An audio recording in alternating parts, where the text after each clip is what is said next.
It's the last day of the 2026 legislative session. I'm Delegate Mark Corman, representing District 16 in Montgomery County. Just want to talk a little about the work today. Usually on the last day of session, I carry around a big sheet of paper with all the stuff I need to keep track of. For me, a lot of that are things in the Environment and Transportation Committee, which I chair. And so we have a lot of bills still in the House that we need to get across the finish line.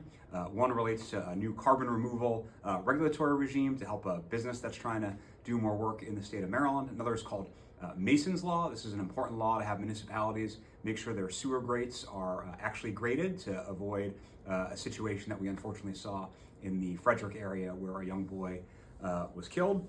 We have some legislation sitting over in the Senate Judicial Proceedings Committee related to speed safety, traffic safety, as well as out-of-state plates. We have a lot of people who are improperly getting Virginia tags, trying to avoid Maryland laws and Maryland regulations, and so we're trying to cut down on that. Of course, the most important bill for my committee that we're still working on is the big energy bill, the Utility Relief Act. We will have the conference report for that on the floor this morning. This is really comprehensive legislation to deal with short, medium, and long-term challenges that are really driving up the cost of electricity and other energy in the state of Maryland. And so we're going to be working on that for a pretty significant amount of time today. I also have my own legislative agenda, my own bills that I'm working on, a number of bills pending action in the Senate, including the MTA Reform Act, the Maryland Transit Administration Reform Act, a really good bill that, in the case of our district, is going to bring a lot more attention to the commuter rail and commuter bus system, which is great for our community. Also have legislation related to